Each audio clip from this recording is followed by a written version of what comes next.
How y'all doing? Let me know if you can hear me in the comments there. Wow, what a game. What effort. What a sustained level of effort from this team. Just get my lighting up here together. This was not predictable, but Suns down a lot of important players, and I think that the Toronto Raptors just exploited something very important here, which was size. The Suns were just a lot smaller at the guard. I think Scotty Barnes just guarded the hell out of Chris Paul. It was impressive to see how he was guarding DeAndre Ayton on one side, fronting him in the post, quickly switching over, getting all over. I felt bad for the guy. He was just exhausted by the end of this. Incredible. An incredible effort, a gutsy win, and a perfect way to round out the new year. So I'm gonna I mean, here's a comment here. They relegated Ayton to invisibility. You know what? I think that's probably a fair assessment of exactly how that went. To be honest, it was just this was not a this was not a game where this was a game where DeAndre Ayton could have easily beasted for this team. And instead, you have this very collected performance. I think a lot of what we touched on yesterday in the post game live about playing together, playing intense, just not having a margin of error. Um, it just really rings true. So what we're going to do today is we're going to take your call-ins. I see quite a few of you already there. I'm very curious to know what you have to say. NY4 Raps, Coach Mo, y'all there? That's cool. And we're going to play some highlights for you guys. And we're just going to round out what will be probably our last stream of the year. And we're going to keep this one upbeat. So to any callers, there's some words I want you to avoid because we talked a lot about tanking yesterday, and I know that there's still a strong majority of you that believe that that's inevitably where we're going to end up. But let's have one day where we can just celebrate a team going out and putting their guts on the line and really just playing so hard on a back-to-back, right? After a tough loss, everything falling down, bend but don't break, lead and play through it. Tough foul trouble for OG Anunoby. I really believe that when he picked up that fifth foul, I was like, oh, that's the backbreaker. And then Nick Nurse gets that technical foul rescinded. I was like, no, that's the backbreaker. Every single time I thought the Raptors had a backbreaker tonight and the Suns pushed it, they pushed back. So fight should be commended in pro athletes. Not every team fights this hard every night. So first comment, NY4 Raps. How are you doing, sir? Good, good, good. How are you? I am great. Great win tonight. Teamwork. So it boils down to the short video Team Nurse lets the team view tonight and this afternoon or whenever I had them watch the video. Mm-hmm. So it tells you that the major issue with the Raptors is all psychological rather than talents because they have the talent. We know Okay. we don't have great shooters, but yeah, but we have that teamwork where we can, if we come in as a team collectively, we're the best defensive team. We have one of the best defenders in OG, who is going Yep. to definitely take the most defensive player of the year award. So overall, great teamwork. Like you said during your intro, Scotty Barnes did a very good job. He made Alton completely invisible. Uh, Before the game, I thought he was going to take over the game. And I know they were not giving him the ball, but he still had two. Is it two of 10? Uh, Yeah, I mean, he started out really cold, but he picked it up late. He ends the night 4 for 12, right? Just yeah, 11 points, 5 rebounds, 3 assists, 3 steals, 1 block. It's not one of those performances where you look like, wow, Scotty had a great game. 11 points on 12 attempts, probably not going to blow anyone away. But man, if you watched the game, you felt him in this you one. felt him in every play. Like defensively, it was 100. Offensive wise, I would say 50 because one on one, he wasn't really driving to the basket when he has one player one on one. But I think that's still psychological from the pass hot his ankle and everything. Not that it's it probably 100% okay now, but still psychological, still scared of getting hurt, scared of no calls by the Yeah. officials when he gets there. So, but I think again too, it's time to trade Gary Trent. He did excellent, so trade him while he's hot. Oh, that's so funny, right? Because it's like he has been so damn critical for a team that so often struggles. And you can argue that he's one of the few players who can actually thrive in a system this chaotic and this disorganized. But, he guarded as well tonight. There was a lot of Exactly. effort. I was even surprised. I said because I never thought he had the defense in him anymore. He actually played good defense tonight. I think kudos to OG Ananobi, right? After the post game yesterday, he made a point that he needs to set the tone. And I was talking to one of my uh, guys today. I said exactly the same thing. He took responsibility for. So OG is going to be the next team lead because he actually took responsibility first before he actually criticized everyone. So that tells you he's a good leader. exactly. You know what? That's the thing. Too often in the past, two things happen a lot in post games. There's a lot of finger pointing, right? Yep, So a yep. certain, maybe all-star point guard will say, "Oh, we're inexperienced, we're young," and you don't have to say who you're talking about, but you're obviously not talking about You know what you're yourself talking there, about. Yeah, right? Kevin Durant does that a lot. Yep. And then you'll have like, okay, we're gonna be better, we got to try harder, we just got to be better. Vague generalities, false promises, and a lot of finger pointing. That's what I don't like in my leaders. What I do like in my leaders is accountability. What I like is when Scotty Barnes has a bad game, he says, I need to guard harder, and then he comes out next night and guards harder. I like that. And when OG Ananobi says, it's on me to set the tone as a leader, as a defensive leader, I don't want to be misquoting him, but the general vibe of what he was talking What about he was yesterday saying, yeah, was exactly that. That yeah, sure, Pascal, Fred, those guys are leading this team on offense, but the defensive identity. And I've always said that you can have an offensive quarterback, but you should also have a defensive quarterback. Your heart hustle. Ben Wallace, right? He was the tone setter for the Detroit Pistons. I'm not comparing OG Anunoby to Ben Wallace, but defensive anchors do exist. Kevin Garnett, almost like a spiritual leader for the Boston Celtics when they won that championship. He sets the tone because when one guy is guarding that hard, the other four find it very hard to be not to lazy. that. But it takes that one person to consistently night after night. And I hope that OG can embrace, the sweet victory, because look, these guys are all competitors. Every single player on this team is a competitor. They all want to win. Nobody wanted to spend New Year's on the cusp of 6 straight losses at home. So I am just very happy for them that they won this game, and well deserved. There are Well, sometimes you win and you don't deserve to win, but somehow you just win because the other oh team no, makes this one mistakes. is well deserved. I think Last, this one was very well deserved. yeah, last game of the year, and also the rookie point guard, he did very well. It is some minutes, man. He's It not a is. rookie, however. Oh, He's not a rookie. Jeff Doughton, right? yeah, yeah, yeah. Man, when he came into the game, one play, he doesn't really do anything. He just kind of stands there. The next play makes an immediate impact. That The beautiful pass. Yep. beautiful pass, right? Just like Exactly. connect, On connect. point. Then there's another play right after where he steals the ball, right? And then he goes for that layup. And then there was Uh, another one where he catches the ball and then quickly reverses it over to Malachi. And I was just like, is he about to set the world record for player of the game who played the least number of minutes? Because he was my favorite part of the Detroit game.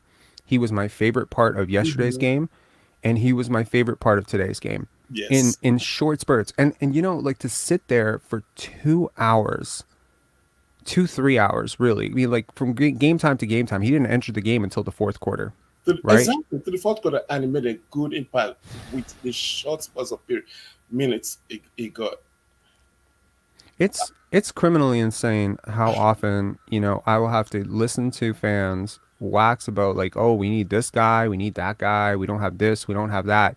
And it's just like you have things on this team. This team wasn't haphazardly constructed. There are very good players on this team, from Precious Achua and Otto, who are not playing, but also Jeff Doughton Jr. and guys like this who aren't playing for different reasons. And I liked what I saw from Christian Coloco today. Oh, You know, Koloko did wow, an excellent job. what a great time to hit his What a first great three. time! And again, exactly after the 3 points by Scotty, then the next 3 points. That's when the fans actually got into the game. Absolutely. Yeah. No, and I mean, that's sort of the important thing. And we're gonna, I've talked about not making these shows repetitive because it does get a little bit repetitive. Just talk about the same thing over and over. Trade Fred, this is ISO ball, hero ball, etc. So the two things that I want to cover towards the after the call-in section, or maybe even between the call-ins today, is going to be number one. Is this fan base sort of losing interest? Because I've noticed some stuff, and I've noticed some fatigue from Ah, fans, but right? I don't think the fan base are losing interest. I think what's happening is the price for a game is so high, so the people that actually Oh, it's not even. I'm not talking live. I'm talking fan base. I'm talking engagement on posts, oh, viewership, etc. I'm sensing a lot of fatigue. So I want to discuss that at some point in this thing, and I oh, want to good, yeah. also at some point talk about to future callers who may hear this. Like I definitely want to touch on how Scotty can be better in the new year, like things that he can do to hopefully improve some of those stats, but also to improve his performance. And obviously, I want to talk a little bit about Christian Coloco because I think like tonight Loco. you saw like you had a lot of size, with their bigs up front, and I think he helped a lot to mitigate that. But then there were some coverages where he had to switch over to Chris Paul, and he forced a travel. Yes. Right. I And it's think like this is one of the shiftiest point guards, one of the craftiest guys. He's seen every 7-footer on the planet try to switch out to him, and he's dusted most of them or between, manipulated them into a foul. between him and Scotty, they switched very fast and very, very quick, and we gave them 25 turnovers. This is like unheard of for a team that have been playing so with Chris Paul, for that matter. 25 turnovers, that's huge. That's Even incredible. though we didn't Yeah, capitalize on the turnovers, but at least 25 turnovers. absolutely. Anyway, man, I'm gonna wish you a happy new year. I'm sure Happy we're New not Year. gonna Thank talk. you very much for what you do, man. Thank you so much for calling in. I know you've called in at least 3 times now, and I Yeah. always appreciate it. And your I I watch. hope Even when I don't call in, I still you still on live. I still watch you live every time. that's really touching, man. Thank you Yeah. so much. NY4 Raps. Peace. All right. Have a good one. Happy New Year. Happy New Year, man. All right, next up we got Mo Tibbs, and we're gonna play some highlights in the back as Mo talks, and hopefully I don't get demonetized. Mo, how are you doing? I'm good, man. I'm good. So the first thing I want to say is I know we always been like a hustle team. Like we always outwork the team, offensive rebounds, deflections, steals, right? But since we've been struggling the second half of the season so far, if we don't have more effort and energy, they've been blowouts. They've been over at like Great players, how they see the game, like it slows down. Kobe's talked yeah, about yeah. it. Like when he was a rookie, when he was a second year player, he's like everything was going super fast, but then it slowly started to slow down, and you start to see all the angles and mismatches and stuff. And I've often wondered like what it would feel like to be that way, like to be that great at something. And to be honest, I can't say I've ever experienced Kobe Bryant level slowdown, but even sometimes in things that I've put thousands of hours into, it does start to like the lens opens up. So I would really like to see that happen for Siakam. Anyway, man, thanks a lot for calling in. I really appreciate it. Have a happy new year. Yeah. Always appreciate your insights and stuff, and keep coaching them kids, man. And yeah, but also it's funny. I think most Raptors fans at this point watching these games, Hmm. if we win, you're happy. If we lose, you're also like the loss is no longer hurt. We're like, before you're frustrated. Now it's like, all right, I mean, these it's like these wins and losses all hurt because yeah, like the more like the yeah. longer you go without picking a direction, the more it's going to sting when you eventually do pick a direction, right? I know, Because I if know. you decide to go into the playoffs, then you probably should have made a trade yesterday. And if you decide to tank, you probably should have pulled the plug 2 weeks ago. So I feel like Gary's it's value went up. There's a win yeah, yeah, for yeah, your yeah. Suns trade. For your Suns trade, at least People are pretty fickle, but the Suns yeah. love him. Yeah. All right. I mean, that's a great exhibition for Gary Trent Jr. He's good injury insurance for Devin Booker, but Anyway, man, thanks a lot. I really Yeah. appreciate it. Cheers, man. Cheers. Have a good one. Okay, next up we got Larry. Larry, how you doing? Yep, I'm good, man. How are you? I am great. So, How was the win? yeah, I thought it was a great game. Really loved the defensive energy. I thought it was Scotty's probably his best game defending this year. I was really impressed with how he gave Paul fits, and at the same time, he dropped down into the post and took Ayton right out of the game. So I just thought it was amazing. I happened to OG be on and Twitter Scotty, like both, like they knew they were undersized tonight, and they guarded the hell out of it. And it's like Ish, Wainwright, DeAndre Ayton, like that's a lot of. Oh, there's gonna be a lot of sore muscles tomorrow, taking all yeah, those a lot bumps of and bruises. Yeah, 100%. But I was really impressed, and I also thought Scotty did a great job going the other way too. I mean, I know his box score numbers don't look amazing because what was he 4 for 12 and 11 points, 5 rebounds, 3 or 4 assists, but he just initiated the offense really quick. Like they played at a tempo tonight. Part of it was because they got all those turnovers, but I mean, we're getting so used to seeing Van Vliet walk the ball up the court, and when Scotty's initiating the offense, like things happen quickly, and I mean, for a team that isn't great in half court, if you can initiate your offense quickly before the defense gets set, it's going to make your job a little bit easier, right? So, Absolutely. I just thought that was really good, and it's funny. I got to tell you about this. I was on Twitter during the game, and I got a notice that what's his name, Josh Lewenberg. He made a post, and I'll just read it to you. He says, "Scotty Barnes will inevitably turn it on in the second half, as he often does. But imagine if he didn't only work half days." And I thought, what a knucklehead to make a post like that. This is in the first half. Where again, he wasn't throwing up box score numbers, but it was clearly evident that his defense was really on point. And I thought he was running the offense well. And there was a point too, I don't know if you noticed this, there was about 3 minutes left in the second quarter, in the first half. And I think OG was off the floor. I can't remember who Scott was on with, but the defense started to look like it was getting a little out of shape. People were missing rotations, and he was directing traffic, telling guys where to go all the time. Yeah, he's a traffic controller on offense and defense.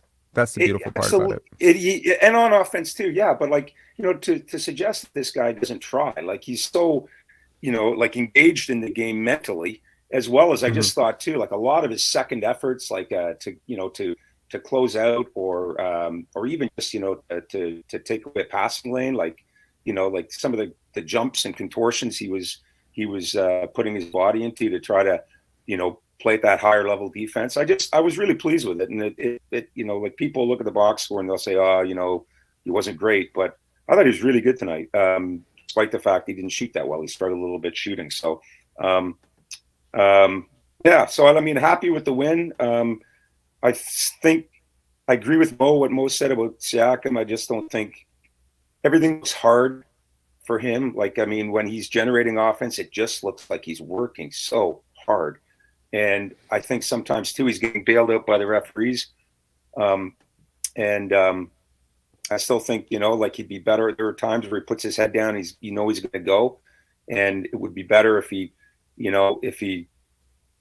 start going and then dish, because there's guys open. I know they're not a great shooting team, but I'll still take a guy who's statistically going to take an open corner three over a heavily contested shot that if he doesn't get bailed out by the refs, then that's just a turnover, right? So anyway, better effort. I'm pleased with it. I don't know what the it's just one game out of a bunch. I mean, so, they're not out of the woods yet. But to put it into context, I mean, you work your ass off, right? You work your ass off. You literally play a crazy game, right? And granted, you are undermanned as well. Precious Achiuwa would have helped a lot in this game. Otto would have helped. Fred probably could have helped as well. I think Chris Paul is a pretty good matchup for him. Actually, he's one of the best matchups in the league for him at his advanced stage, not Chris Paul in his prime.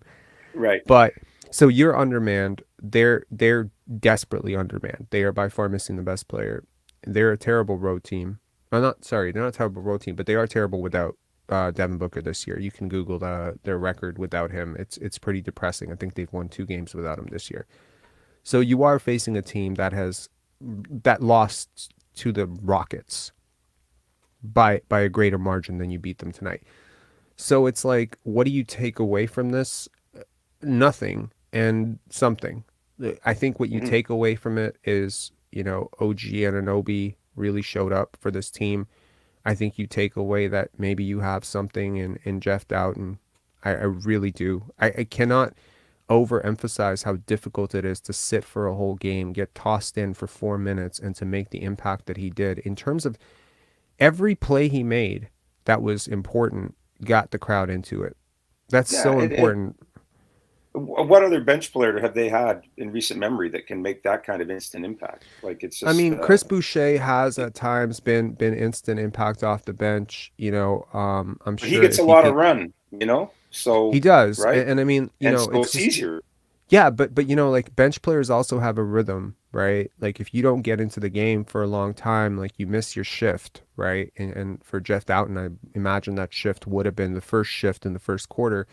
You miss that shift, your brain starts to wander a little bit, right? Mm. Yesterday, I made a post, free Jeff, and I just Yeah. waxed about him because he's one of my favorite players. Like really, not just on this team in the NBA right now, and I'm not hyping it to hell. I just love his approach. He has such a stoic approach to the game. Never gets high, never gets low. You see him on the bench. He celebrates his teammates. Scotty Barnes hits that three. He was the first guy to jump out of his seat. He's a great teammate. And I remember him in Orlando, and I just liked what I saw from him. And when I saw him this summer at the summer league, I was like, it's not even close. This guy's by far the best player on your summer league team.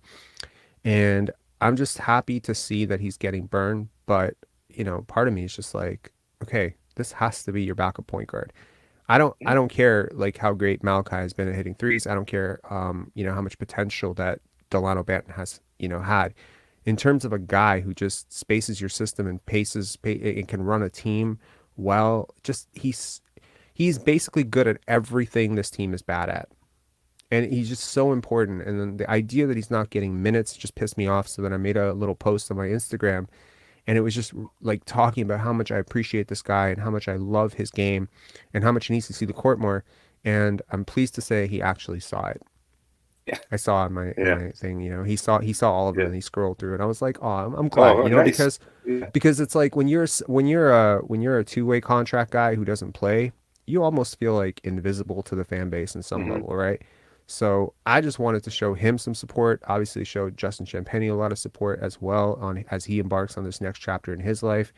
And I just think that sometimes, you become a casualty of biases in politics or whatever, but I refuse to believe that everything I've seen from Justin Champagnie and Jeff Doughton and Otto, and I mean, granted, Otto would be playing if he was healthy.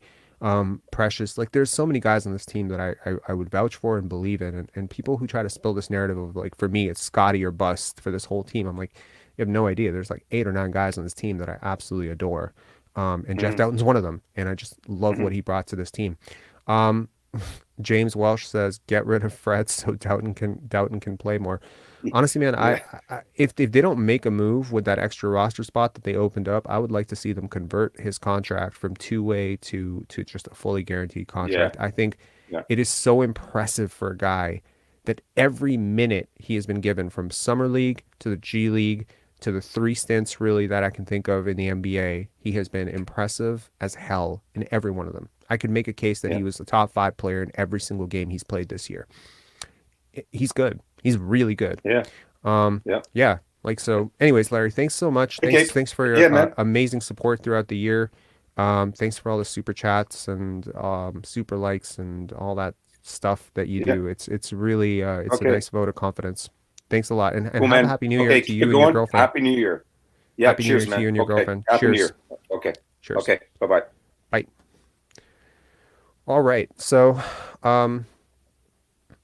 Tamberlin asks, what is Doughton shooting like? Honestly, the best way to describe Jeff Doughton is generalist. He's really okay at everything.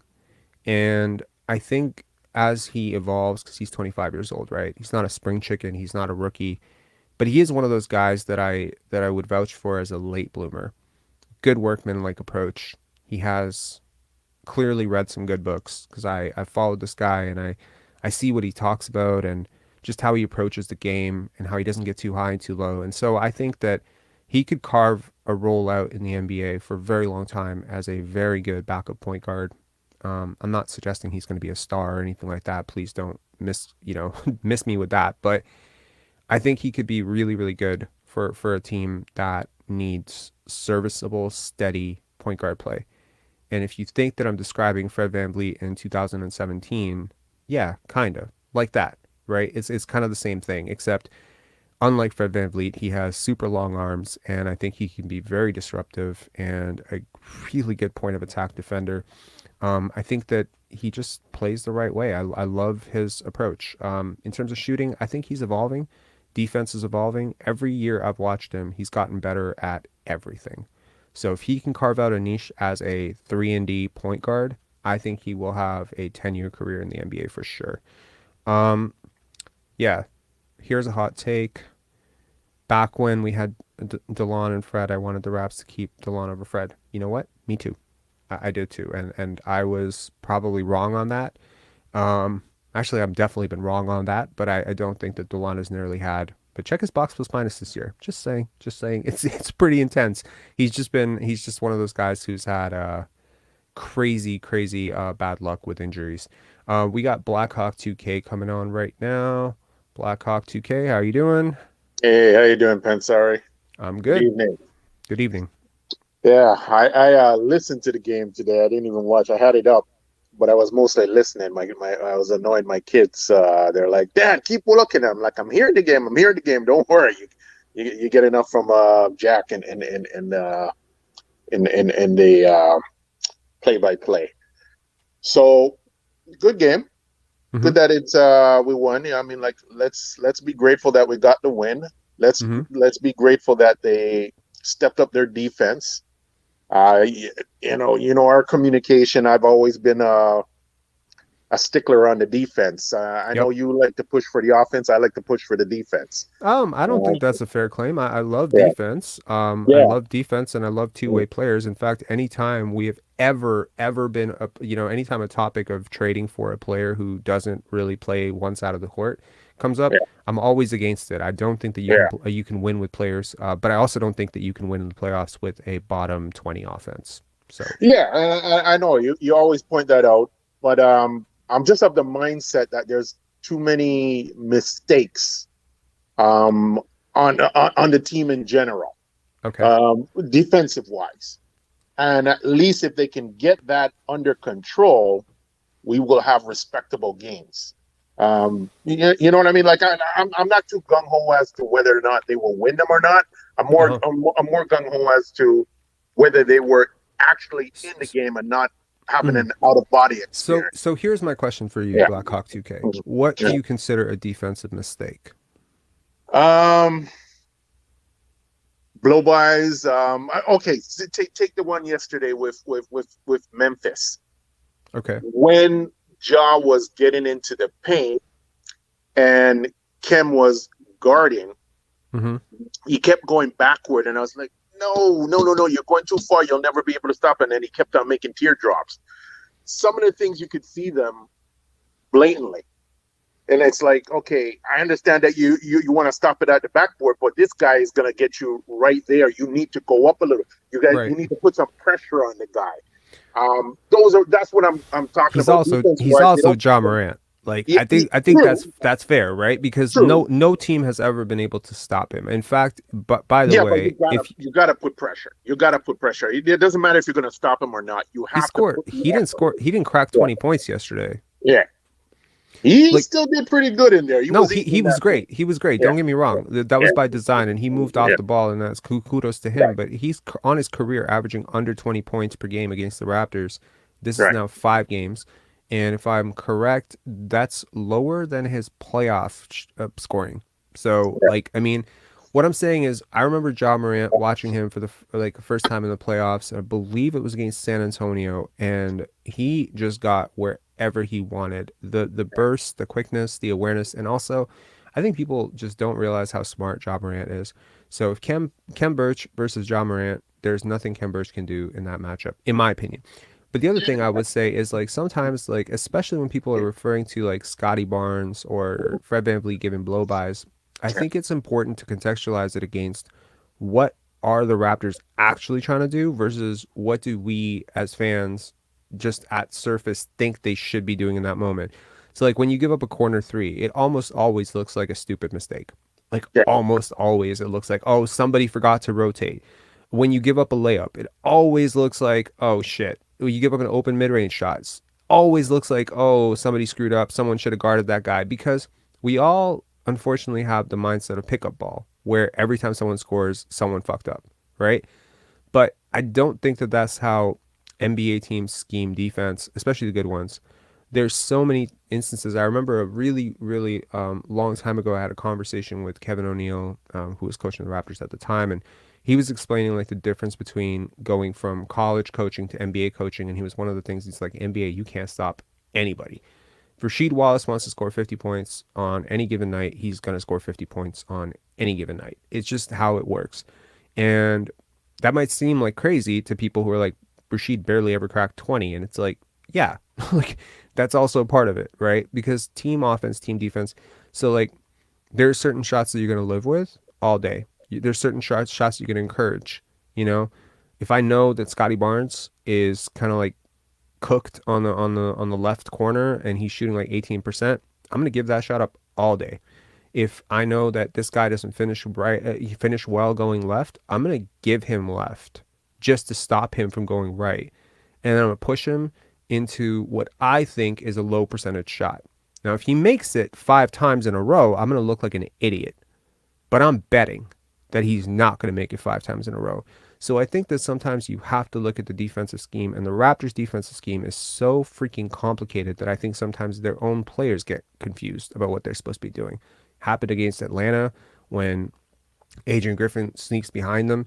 Great Yeah. offensive players can out scheme They your never defense. they outsmart him on that one. But most teams don't. Yeah. Most teams don't. Like most teams, they fall into a trap. The Raptors, people say like, Joel Embiid, kind of a funny thing. He said like, oh, the Raptors just care about shutting down stars. No, they care about disrupting rhythm. I think like, Correct. I think maybe like, I think Nick Nurse, people often say that he read a lot of Phil Jackson. I'm like, nah, man, he watched Jurassic Park one too many times and listened to that lecture on chaos theory, and it's like everything's chaos with the Raptors. It's like they switch up coverages game to game. It's like literally within the game they're switching boxing one, then they're going 2-3 zone, then they're going man, and it's like you're just consistently making the defense second guess, and it makes people uncomfortable because basketball is a game of rhythm, and every time you switch something up, it's like it disrupts the other team's rhythm because something that was working now is gone. And you get used to a certain way of playing and then it's gone. And then you start playing really fast and then the other team slows it down. So it's just, I don't know. It's like a weird experiment that we're all just watching. And sometimes it blows up. But I believe in the ethos of experimentation on defense. Yeah, well, I think sometimes they overdo it a lot. They do, but it like even they do it with the 905. Sometimes you'll see certain things being worked out on the 905, and then a week later you'll see the big club do it, and it's just like this is all like, I don't know. Yeah, but I don't even know if they're the moneyballing 905 it. is a good comparison right now, because right now they haven't been very successful this year in comparison to the previous years. Right. I mean, this is like the third coach on the 905. Mm-hmm. So they need a little bit more stability. I mean, we're going to have to give the guy this year to, work his magic, but probably within the next 2 years, we'll see better results on the 905 in comparison to the big club. In the big club, I still believe that preparedness is a big issue with this team.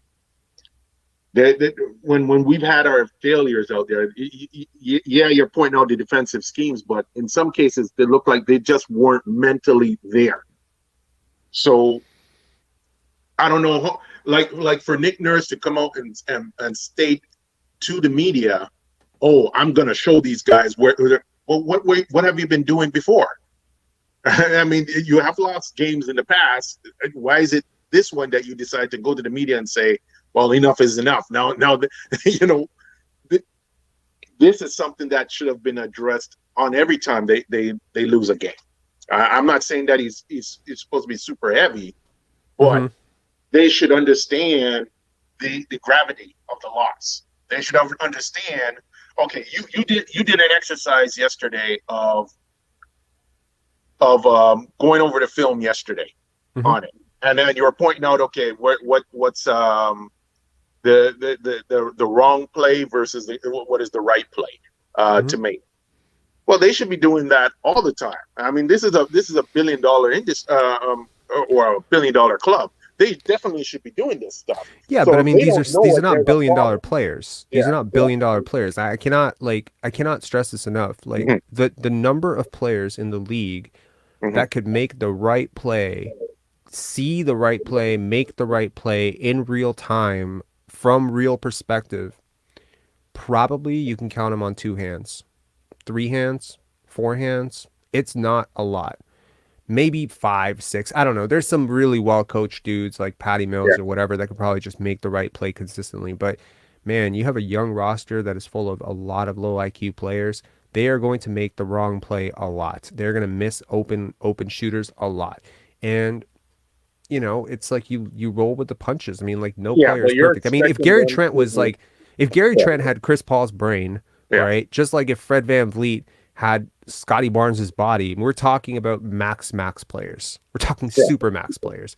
So it's like it's sometimes hard to say, well, I wish, you know, Fred VanVleet could see things that he can't see, or I wish Gary Trent Jr. make passes that he's simply not capable of, or that Scotty Barnes could hit 3-pointers fading away that he just hasn't developed yet. But it's like every player is flawed. Outside of, I think even the best players in the league are flawed. There's like so many times where I would say I've watched Joel Embiid, and there's like 15 obvious passes a game that he just does not make because he does not see. Kawhi Leonard during the championship run, same thing. So unevolved as a playmaker at times. Much better than what maybe like a non-superstar, but like among superstars at the time. Watch a Harden game, watch a Kawhi game. It's like immeasurable how much better Harden saw the floor at the time.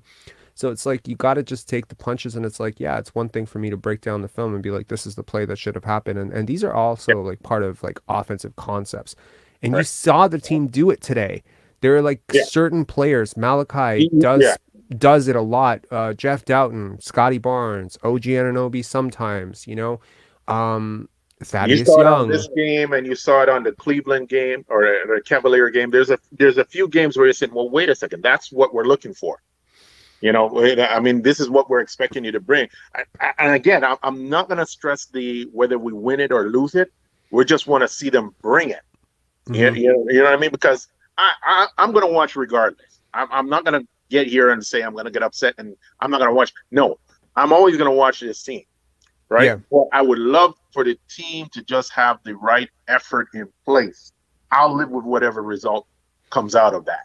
Right. You know what I mean? So, I agree. So I'm happy with today's game. I'm living as much as I take the win, I take the loss too. But I'm more happier to see that they brought their A game to the table, right? I agree. You know, from that standpoint, you know, I'm easy to please. I'm not really that difficult to please, to be honest. Just work hard and play defense for Black Ops 2K. Give us a show. Yeah. I mean, hey, that's it. All right, man. Thanks a lot. I appreciate it. I want to wish you a happy New Year. Thanks a lot for being a frequent caller, and thanks for being a critic. Thanks for being a supporter. Thanks for all of it. And thanks for being a Raptor fan. All right. Peace, man. All right. Cheers. Take care. Cheers. All right. Next up, we got Chris. Chris, how you doing? First time caller. Actually, my second time. Just last time. No way. It was a couple games ago. I forget which game it was. What was the last one they won before this one? Were you on camera? No, I wasn't. I wasn't on camera. Well, then you're first time face to face. All right. How you doing?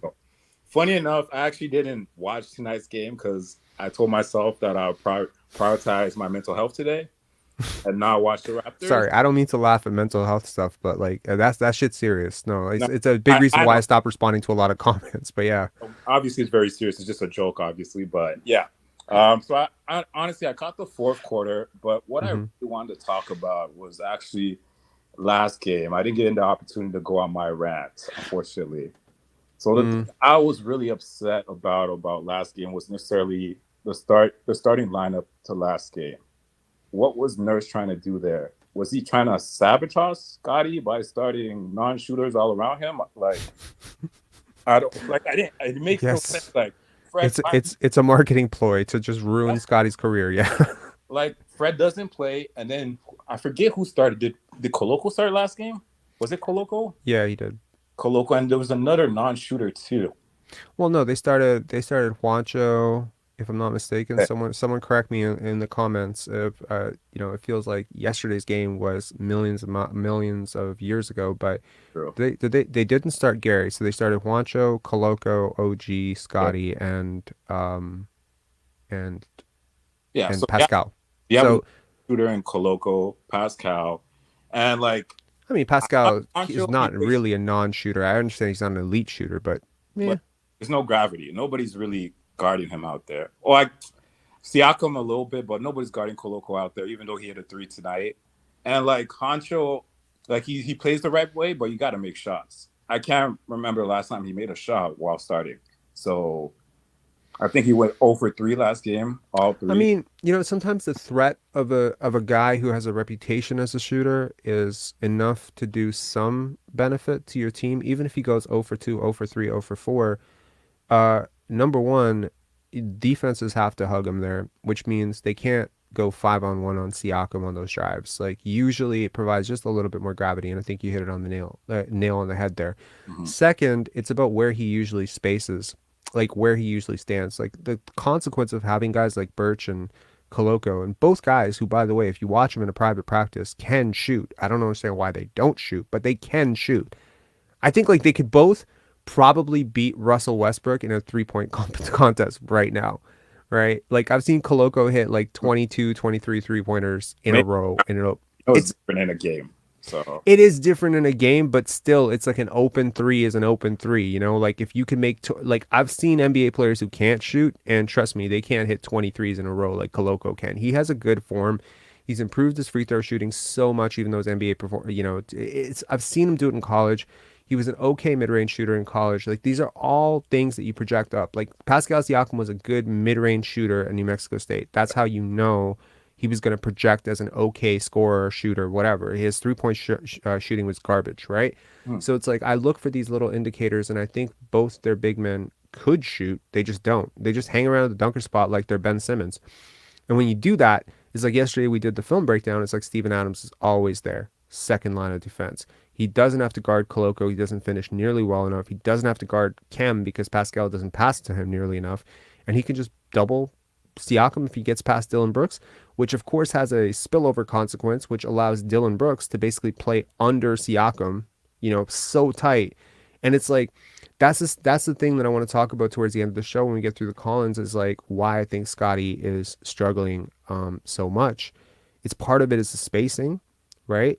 But that part of it is the second line of defense that he wasn't seeing as much last year, but now it's like it's coming. And the offensive inefficiencies and playing non-shooters just exacerbates it more and more. That's because the center is not guarding Coloco because they know he's one of the worst finishers in the NBA. I know it sounds like I'm talking a lot of shit about Coloco right now. I'm actually a big fan of Coloco. Obviously, we share the same name, beside the point. But like, I'm actually a big fan. I actually think he's going to be really good in a couple of years. But he's not ready to contribute right now, which is my problems. I just don't understand what Nurse is doing. To me, a lot of this falls on Nurse because like I personally feel like this team has a lot of talent. Personally, I feel like they have gotten hit by the injury bug pretty bad. Porter and Precious, those are two big rotation players. So to me, all of this really falls on Nurse. Like I just don't understand what he's doing sometimes. Like I don't get it. Is he trying to tank on purpose sometimes? Like funny enough, like yesterday, like I tweeted, I'm like, if Coloco starts the second half, Nurse is the tank commander for sure. So, so I don't I know. mean, I don't think Nurse is ever going to lose on purpose. I do think, however, that I agree with you sometimes where it's very, very obvious that Kem Birch is a better matchup than, Juancho in a certain game. And it's like, why not play him? Why not start him? I mean, he is on your team. He is an asset in a trade. You just not choosing to play this guy. Then you play him and he's so bad.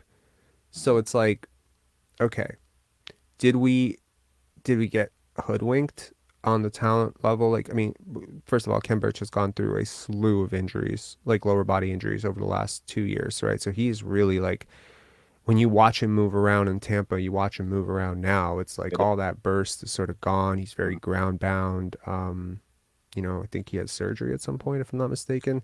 So it's like, yeah, it's like, what are your options here?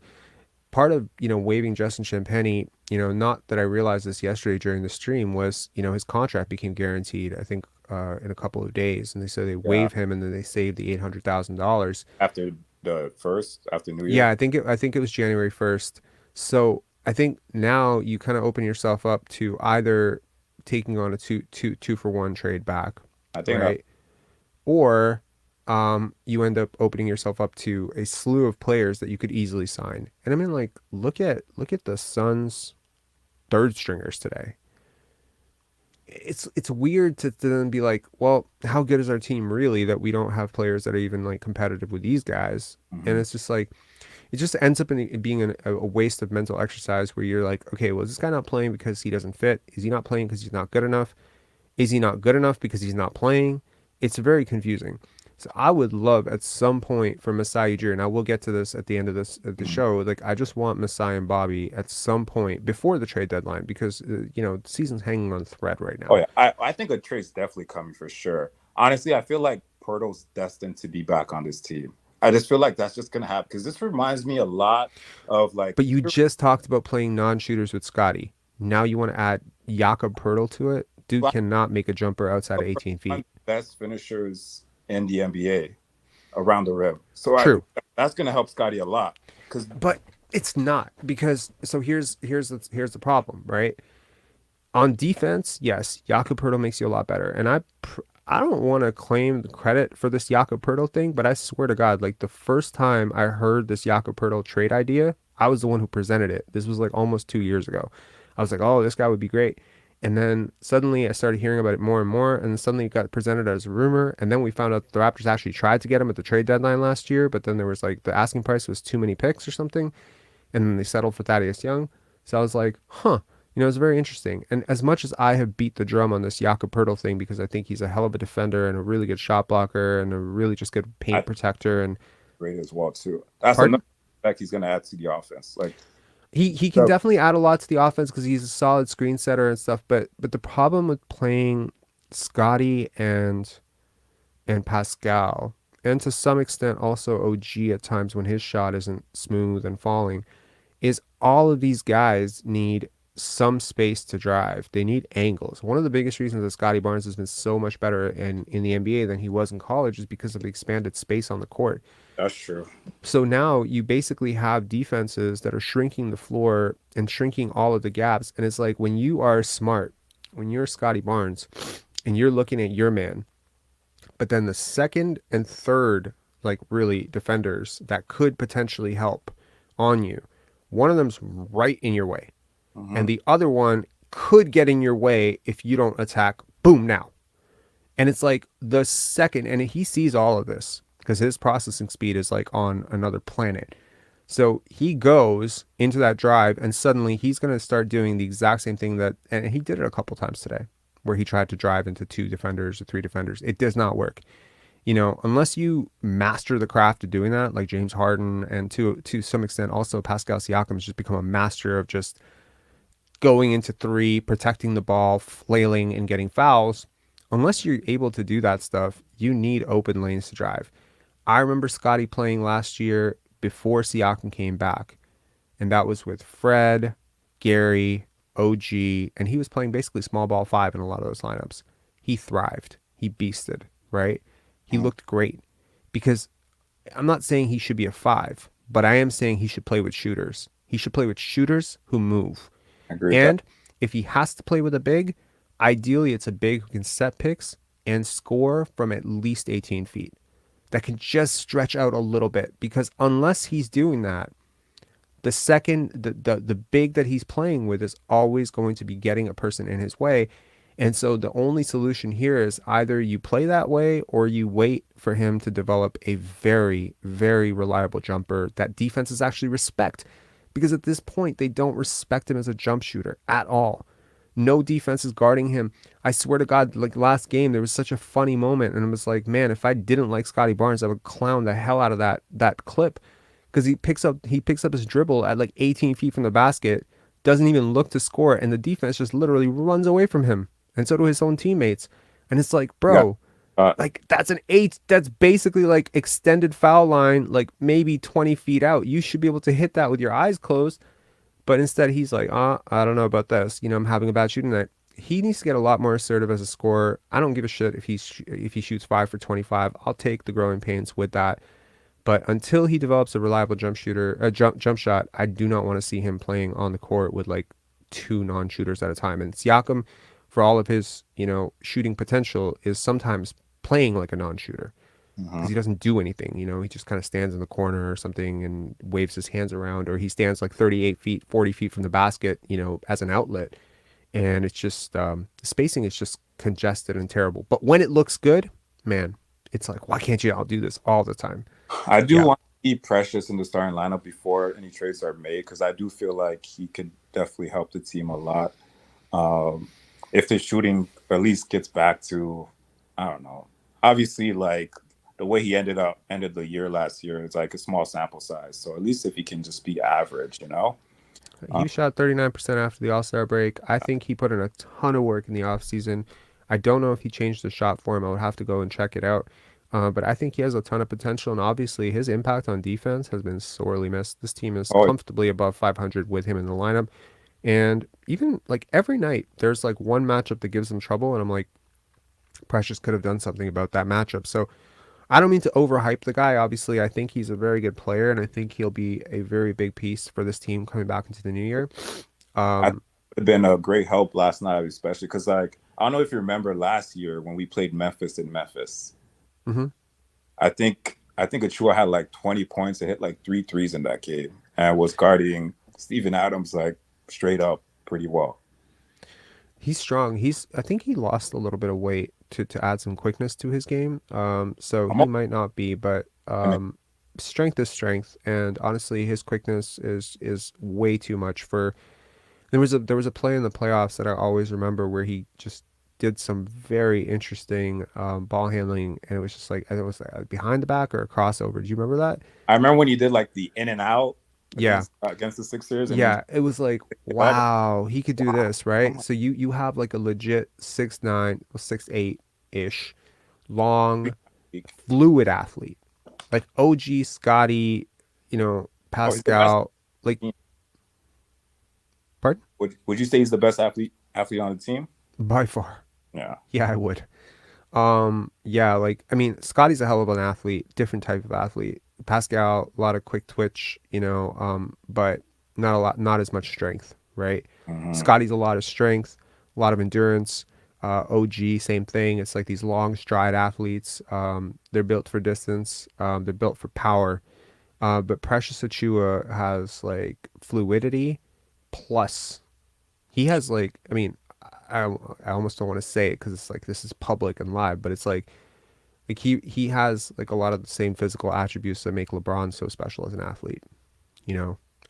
Super coordinated, it's just a little bit upright sometimes, but man, like he's got some serious, like him at his best moves, like some of the most. If you just saw his 5 best moves from last year, you would think he was like a superstar. So. Yeah. Anyway, Chris, thanks a lot, man. I really appreciate it. Have a great one, and have a happy New Year, man. As well. Cheers. And we've got one more caller, and it's Stefan, and then I'm just going to get into a little bit of a closing argument about Stefan. I'm hearing a little bit of hissing in your mic. Is there? It might be a fan. Hold on. How about that? It's not helping too much, but okay, that sort of did it. Anyway, how you doing? Let me try. Good. And thanks for having me back. There was maybe a delay, so I'm going to take that in mind, possibly interrupting. So the only thing I'm going to try and be concise. I just think we're just not strong enough. I know you think Scotty's strong. He's got good mass, but I think he just can't bump with big guys like Steven Adams, Zubac, the weak guy. He's Aiden's 21. exactly. No, absolutely. You're Exactly. talking about a 21-year-old guard forward, and a grown man. I think Steven Adams is like 30 man and arguably one of the strongest players in the NBA. I mean, you remember the game against Denver where Scotty held Nikola Jokic to 0 points? That's a two-time MVP. Okay. Yeah, he guarded him one-on-one. So I'm just saying, I'm not saying Scotty Barnes is, grown man center strength strong, but I'm saying he's stronger than pretty much any forward you could throw at him in the NBA. Save for maybe three. Well, and that's my point. It takes time to build strength. I really think 2024, 25 is when Scotty, Koloko they're gonna have that strength. Koloko too. He gets pushed around. He's just not gonna be big enough until 2024, 25. And I just don't think this concept of playoffs or tank. We're still young. We can have a season that's a wash. I mean, that's okay. I think, you talked about the fans. I just think we're a little spoiled. I think we don't remember Eric and Aaron Williams. We don't remember Sam Mitchell bringing on garbage time to start the second, It's the stuff of my quarter. nightmares. Trust me, I will never forget that. Do you remember? Yeah. Do you remember that? It's like we're not 10 deep, Mitchell, and then he's all angry, that we blew the 9-point lead in. Do you remember? 3 minutes. Do you? Let's play a fun little trip down memory lane. Let's see who remembers what. Do you remember Nate Archibald? No. Okay. No. Do you remember Menke Batir? No. Anyone in the fans, throw up a name of a Raptor that you don't think other people are going to remember. I will be very surprised if there's one player that you list that I won't remember. Oh, no. Okay, well, rest in peace, Rob Babcock. I mean... Oh, yeah. Well, yeah. exactly. That's not a player. Raphael, That's not a player. I mean, yeah, I mean, there's Arujo in front of Iguodala, so I just think that, we're a little spoiled now. We can have a wash season and not tank. We don't have to tank. Well, first of all, we're never going to be bad enough to tank no matter what. What trades could we do to make us bad enough? We got lucky with Scotty. Like the Tampa tank season should have got us Kaminga, right? Like we shouldn't have even got Scotty. Like we just got lucky. I'm sorry. Hold on 1 second. I need to correct myself. I said Nate Archibald. I meant Nate Huffman. I'm sorry. Wow. Tiny did not play for the Raptors. My bad. That's funny. I'm so sorry. All good. Well, I'm glad I didn't say yes to that. But yeah, I just don't see realistic trades that Siakam we're not getting. Mobley. There's no way. I mean, no matter what we do, Cleveland would be so stupid to trade Mobley for anything we have. And what Van Vliet for role players will play better in the short term, but it's not a championship move. It's just a no man's land move. So to me, we can have a wash season. It's okay. Just let the guys get stronger. Let Koloko and Scotty get stronger. I get, as you said, he's 21. If he has 2 years of lifting weights, the guy is gonna bang, with Zubats at that point. And he's gonna learn how to get position early. You do a lot of lowlights with offense, but there was a guy who did the lowlights on defense, and all our guys we're trapping. Our trap is so bad at the top of the 3-point line. Like it's awful. We just give an easy pass and it's not ready. We're just not ready, so we can have a wash and still have the talent. Yeah. that Anyways, will grow. Stefan, I gotta say, I don't agree with Yeah. you. I don't think we can Oh, have a wash. I think the consequences are way too high to have a wash. I think there's too many contracts on the line. There's a million reasons that I don't agree with that. But you're obviously, okay. you're obviously free Uh, to feel that way. I just I don't. I don't feel that. I think that organizations need direction. That there needs to be a plan in place, and that ultimately, if you are going to if you're going to end up at 37 wins or 39 wins or 42 wins, I think you've cost yourself a season. Unfortunately, you can say development for Scotty and Koloko was a plus, but it's not enough to spend an entire season. I remember a quote from Masai Ujiri where he said, Tampa cost us 2 years. Scotty Barnes was a concession prize there where we sort of, like we didn't waste the season we got Scotty Barnes, but in other interviews, he said that it has cost them like 2 seasons. It set them 2 seasons back in terms of what they were trying to do because of just the infrastructure that's in place here versus there. So I just think this organization has a 5-year vision, 10-year vision all the time in terms of what they're trying to do. And I just don't see how a 40-win season maps up with that, especially with the draft that's coming up. Anyway, man, thanks a lot for calling. Okay, wait. Yeah, go ahead. One last point. I just think that Koloko and Scotty, if they get stronger, we will be, in contention. And if we trade, down In again, contention for what? a championship, I really believe 2 years from now, Scotty, Koloko would just be better. As you said, Koloko has a great form that will allow him to be a stretch big in 2 years. I do believe that. I definitely. And if we get a stretch big with Scotty, like if Koloko's a stretch big with Scotty, we're not going to get anyone better, for Siakam. Yeah. Like, it is what it is. And Fred and Doughton, Doughton, best defensive guard we have on the perimeter. Like he gets him. He's so quick. We have what it takes. We just need to give it a season or two. MSI's not gonna. The price is too big for a lot of these centers. Like it's just too high. We're just gonna spend way too much. The only trade we're gonna make is if Trent does not want to play bench role. We just don't have enough room. Yeah. I'd keep Trent ahead of Van Vliet, but for the price, I think Trent is gonna cost more than Van Vliet. So. I don't think he will, but we will see. Okay, we'll see. We will Thank see. you. Thank Anyway, you. man, thanks a lot. Happy New Year to you, man. You too, man. You too. Cheers. Take care. Cheers. Okay, so I have finally figured out my my Nate Archibald gaffe there. It was Robert Archibald and Nate Huffman. I unfortunately blended them together into one epic Hall of Famer named Nate Archibald. It's kind of funny how that works sometimes. To close this show out, I do want to say that I don't agree with Stefan. And if Stefan's still listening, I just want to point that out there. There's no disrespect to anybody, but I do not think that a team with this much on the line, and when I say this much on the line, I do mean consider what is on the line when I say this much on the line. Number one, you do have players who need contracts, right? You do have what many people would consider a superstar in his prime. And if you're not contending, then you are wasting a very rare asset, right? To those of you who think that I'm very critical of Siakam here, I am sort of saying that I'm sort of agreeing with what you guys are saying, which is having one of these guys, having a top 15 scorer, having a top 15-ish player in the NBA, this is not something that a lot of teams can really say. And in fact, if you look across the league, very often there's usually like 18 teams in the league that don't have one of those guys. And some teams have 2 and 3, right? So having a guy like that, then there's of course the youth element, right?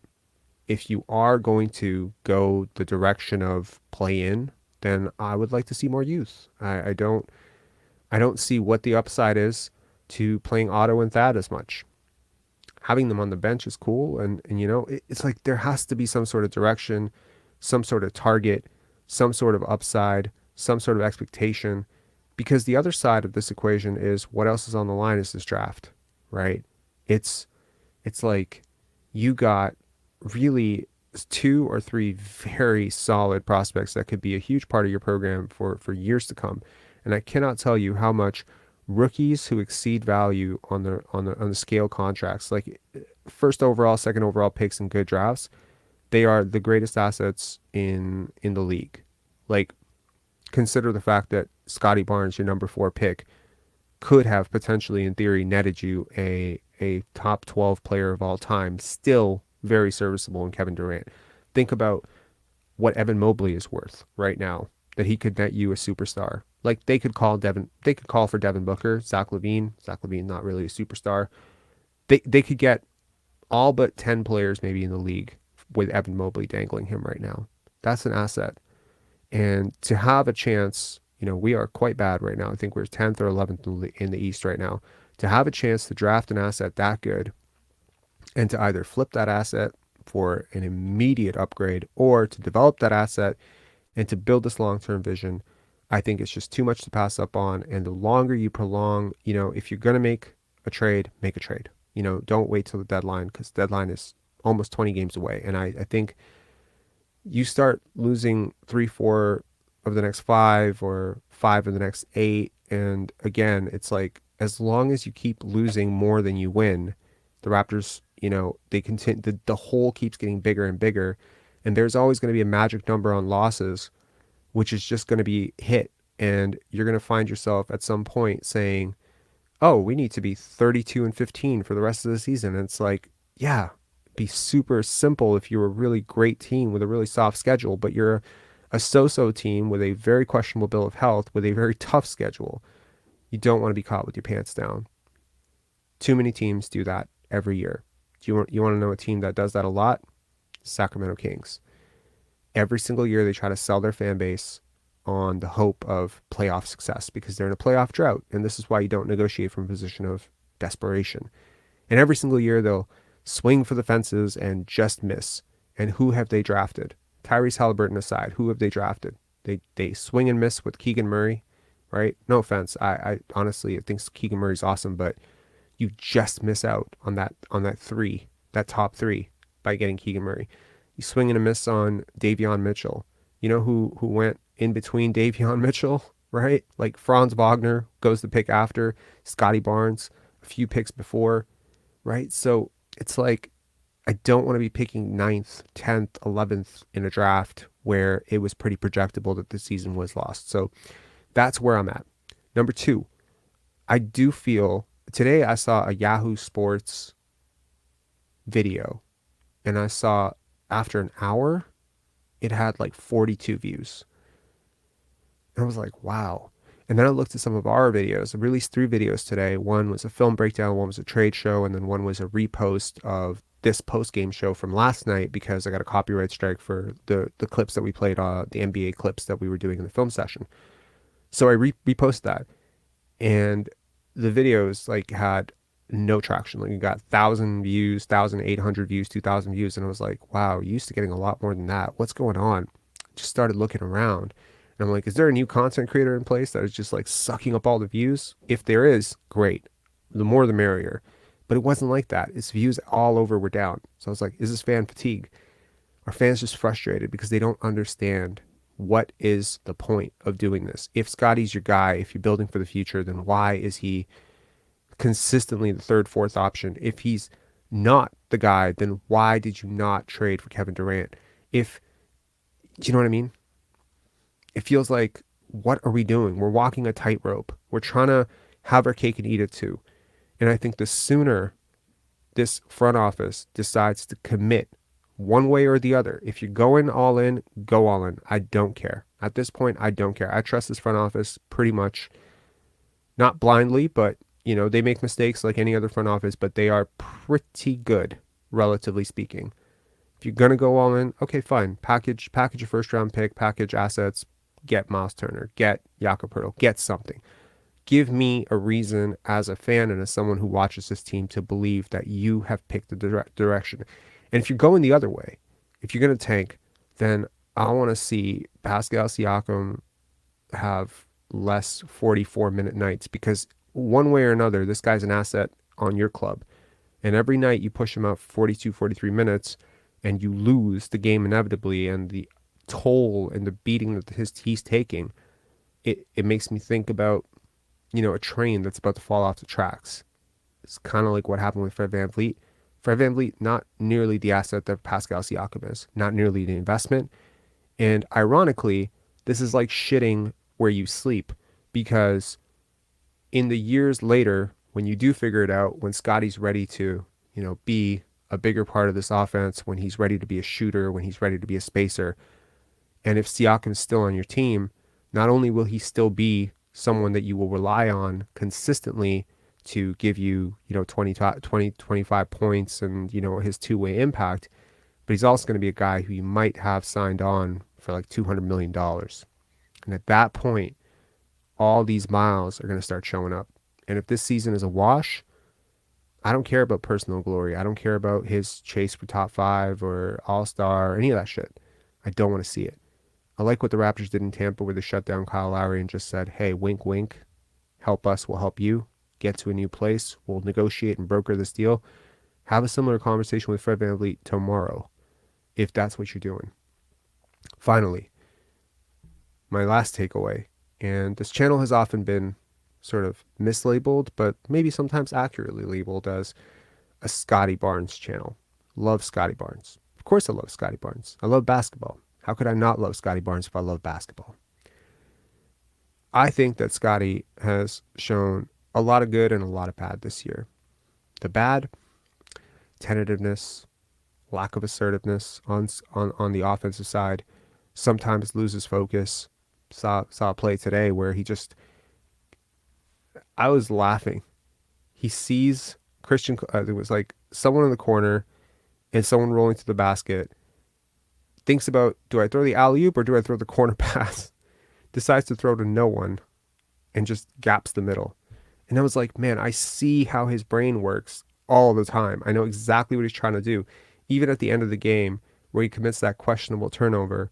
And I'm like, he's going to watch film and he's going to learn from that. But there have been times where I've seen repeated mistakes. Times where I've seen him float in and out of a game a little bit on offense, where sometimes I agree with it. He's trying to set his teammates up. He's trying to get them going so he'll be more of a passer. But there's too many times where he's just not a threat to score out there. And that's not the evolution that I saw for Scotty Barnes going into last year. How can he be a better scorer? Well, the simple answer is put him in the post, put him closer to the basket, ask him to drive. More complicated answer is he needs to be a shooter. If you're playing with Pascal Siakam, that role is occupied. It's like trying to put too many people in the same room. Can't do it.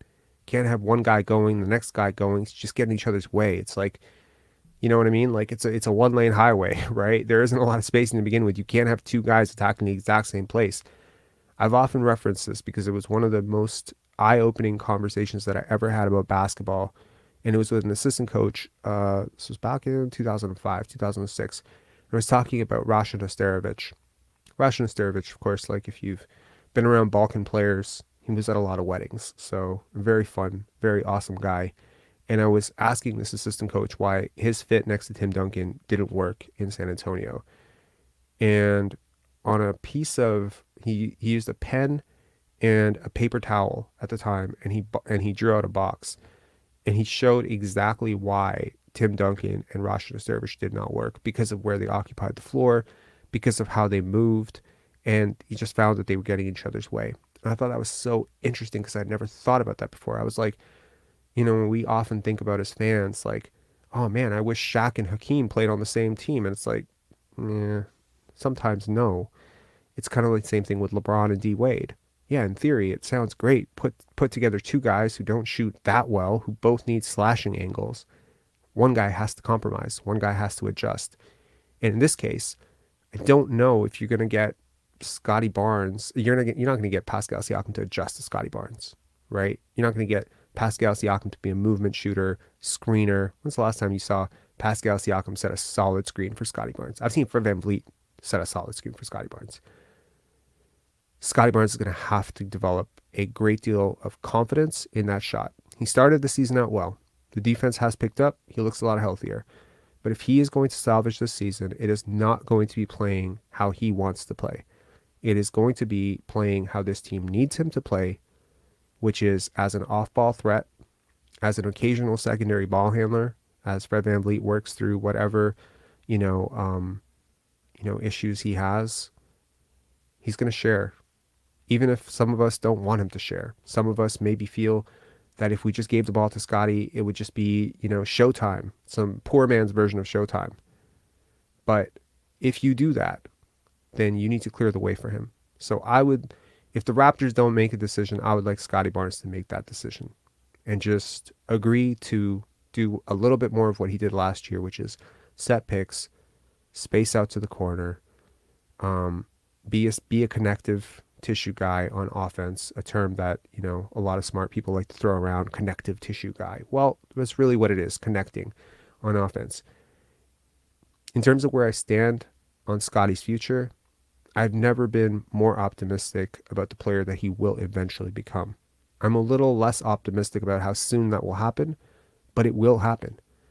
I sort of echoing what John Morant said, which is that everyone kind of goes on their own time and people grow on their own time. But if you see the way that he carves out advantages, the way that he can score in the post, you just realize it's tweak here, one summer here, one more training session with the right guy here, one more trip around the sun, just experience. He'll learn how to get that defender. So when you're this smart, this physically gifted, this tough, love basketball this much, there just isn't a lot in your way but time. And that's what we have to do. We have to give some players time. I think there's a lot of good with this team. I think there's a lot of confusion, though, about where's the timeline. So I would like to see a clear direction on that, hopefully in the next few weeks, maybe as trade season comes around. And if you start seeing Gary Trent Jr. swap, rumors about being shipped out for expiring contracts and a pick, I think the decision will make itself very clear.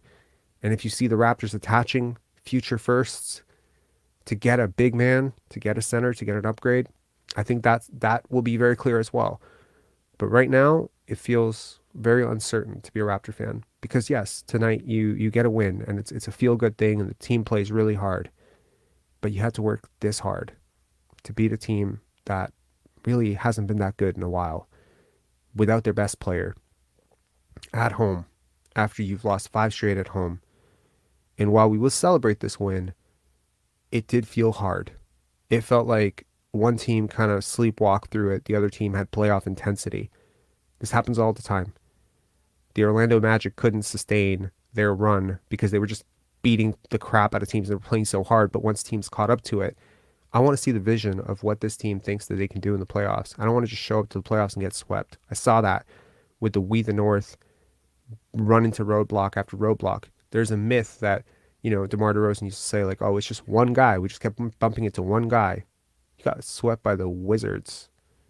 You got whooped by the Nets. It wasn't just one guy.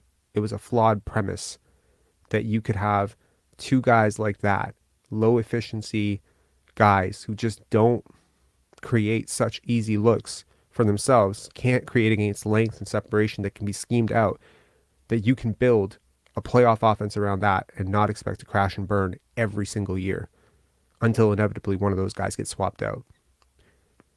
My beliefs at this point are that I do not believe in Pascal Siakam as a first option on a championship team. I do not. I do, however, believe that he would be one of the greatest second options on a championship team ever. One of. Really good.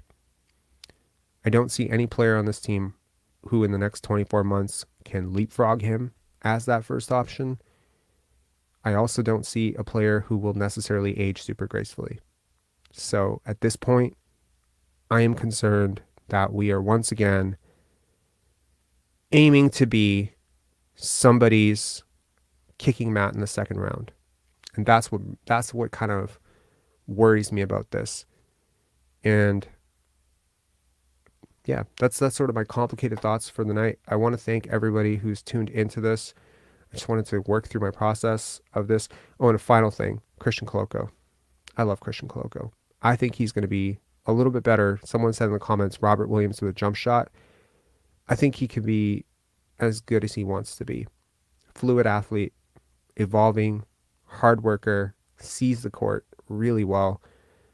I said in Summer League, if you could, NBA 2K has all those ratings and sliders. I said, if you could bump this guy's strength up 10 points, that's just one very dedicated offseason and a very dedicated meal plan and a dedicated nutritionist and a lot of just growing up, that he would be a starting center. Like, that's how close it was. I think his touch around the basket, all the things that he's struggling with right now have a lot to do with strength. Even rebounding. He just can't hold his position, but man, standing reach, his vert, like he could easily rebound. So he needs to commit himself to get into the gym, but I'm telling you, this guy sees the floor as well as anyone who picked up basketball at 16. And he sees the floor so much better than Siakam did at his age, in my opinion. Just my opinion. I saw him in Summer League. I've seen him, for a little bit in Arizona, and I've seen him now. I love how he reads situations, how he sees things, and he's not always in a position to be a playmaker in this offense. But man, like, the stuff that he does in that short roll makes me very excited that maybe, just maybe, and I'm not projecting this, but maybe I am sort of projecting it, that maybe he becomes like a taller, lankier, bouncier, Draymond Green clone, like that type of player. Maybe not pushing the ball up the break, and maybe not that, but a lot of that, catch, like, look at where he catches the ball, that he can turn and just ping. I love playmaking in young players. Marco says, isn't Koloko 22 years old? Yes, but like with Siakam, we extend certain liberties to players who picked up the game very late. And for Christian Koloko, he really didn't really play organized basketball until he went to university. So we're gonna work with some graces here. I think he's come a hell of a long way in 4 years, and I love his trajectory and upside. And I think he's gonna be a really good player. So that's where I stand. Anyway, I want to say thank you to everybody who supported this channel. There's a lot of things that I want to get better at. To be honest, I just want to take a moment. Sorry, I won't wax poetic forever. We're at 1.5 hours here. There's a lot of things I want to get better at. I want to be unique, obviously. I want to be relevant, obviously. I want to be insightful, and I want to challenge narratives. I also want to be respectful. I want to grow. I want to make sure that when I'm talking about something about the game, that I have actually put in the work.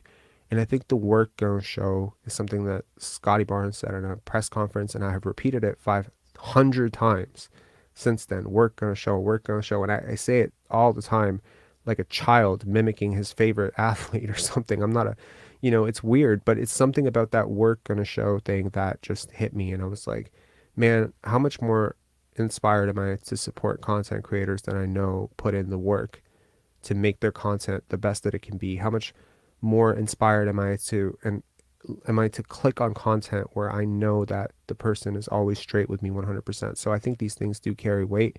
I think a lot of people come and go in the space of content creation over the years. I've seen a lot of Raptor YouTubers kind of come, go, peak, spike, whatever. I'm not trying to do that. I'm not trying to, be like a one year thing. Over the last 6 months, we've grown faster than any Raptors channel on YouTube. Not just on percentages. I'm talking per subscriber. Like the last 5 months, check the records. It's been crazy growth. It's also required a crazy amount of effort. And I'd love to tell you that we peaked. And that's, like all that work was just to get to this point, but it wasn't. It was to build something far greater and to sustain it for much longer. So I want to keep these call-in shows going, obviously. I want to keep getting better. I want to do more film breakdowns. I want to make video essays. I want to be able to do that. And none of that would be possible without you guys sharing, liking, supporting, super chats, all that cool stuff, commenting. I will get back to responding to more comments. Jay Ships, you, sir, made a comment that I do not respond to Twitter. Sorry, I'm new to Twitter. I've never had a Twitter account before. I just literally signed up like a week ago. So I don't know I was supposed to reply to Twitter comments, but if I'm supposed to, I guess maybe I'll learn to try doing it. Sometimes I just like to shut out the noise because there's a lot of, negativity and also some positivity, but I am generally pretty good at getting back to comments on YouTube, and hopefully we can find more interesting and meaningful ways to connect in the future. My mind is constantly dancing with creative ideas. I just had a really fun idea today that I pitched to my girlfriend. I said, what if I made a skit where I go and interview for Nick Nurse's job, right? And I hire all these actors and we just play out the scenario and I give them some lines. I play out the scenario and then, they kind of give me the job. And then at the end, we have a guy who looks like Fred VanVleet come into the office screaming, "No, not this guy." And then, I get the job and then I call him and said, "Fred, pack your bags," or something like that. I don't know, like skits and cool stuff. I don't want to get saturated with like completely like going all over the place, but I just think that there's a lot of cool and fun ways to take this channel to new levels. And I hope that that creativity that I have harnessed through years of filmmaking and writing and all that stuff can show in more meaningful ways and more consistent ways throughout the year. So I want to wish you all a very happy new year. To those watching live, thank you so much, and I hope you have a beautiful night tomorrow. Please drive safe, please stay safe, and let's hope for an inspiring run one way or another. Let's hope for direction and purpose, and let's hope for health for the Raptors, and see y'all in 2023. See ya.